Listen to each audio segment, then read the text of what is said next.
Hi, geometry students.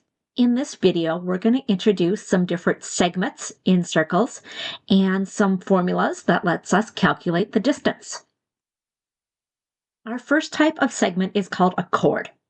And a chord is a segment that connects any 2 points on the circle. So I could draw lots of different chords into this picture. There's one chord. There's another example. The diameter is the longest chord in a circle. Something special happens when 2 chords intersect. So if 2 chords intersect in a circle, you'll notice they divide it into 4 parts. The relationship between those parts is that if we take the parts of one chord and multiply them together, they're going to equal the parts of the other chord multiplied together. So looking at this picture, that segment in yellow A times the segment in yellow B, so the 2 parts of AB, that product is going to equal this part labeled C times this part labeled D. Let's see how we can use this to find a missing length. So it tells us in this picture that AE is 8, EB is 5, ED is 4, and what we don't know is CE. So again, what we're going to do is we're going to multiply the parts of one segment times each other. So we're going to take 8 times 5. And that would equal the product of the segments of the other chord. So in this case, 4 times x. So 8 times 5 is 40. So 40 equals 4x. Divide both sides by 4. So x is equal to 10. Now we're going to look at some different types of segments that extend outside of the circle. Our first is called a secant. A secant is very similar to a chord in that it connects 2 points on the circle. The difference is that it's going to extend outside the circle, but only in one direction. So that's one example of a secant. And another one. This formula looks at what happens when 2 secants intersect. So if we draw 2 secants from the same point outside the circle, what we're going to do is we're going to look at the entire secant times its external part. So that's the part that's outside of the circle.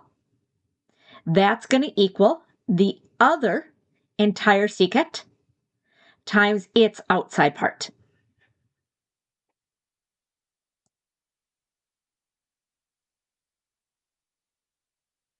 In this problem, we are given that AB is 4, BC is 6, AD is 2. Now remember, we want to take the entire secant times its outside part. So our entire secant is going to be from A to C. That's a total of 10. So we'll take 10 times 4, the outside part. Okay, now let's move to the other secant. The other secant goes from A to E. Okay, I don't know that, so that's what I'm going to try to find. I'm going to try to find AE. That's the entire secant times 2, its external part. So 40 is going to equal 2 times AE. Divide by 2, and AE is going to equal 20. Now, notice we're looking just for that part x.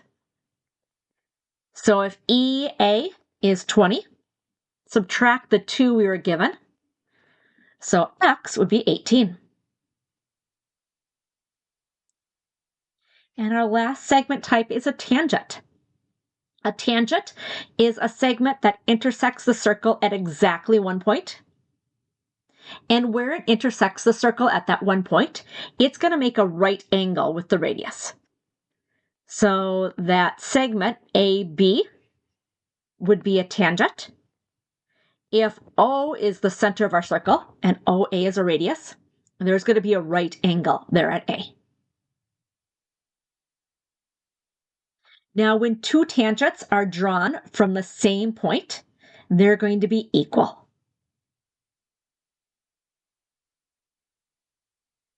In this picture, we have a tangent JK, and we are told that JK is 15. We have some missing pieces we want to find.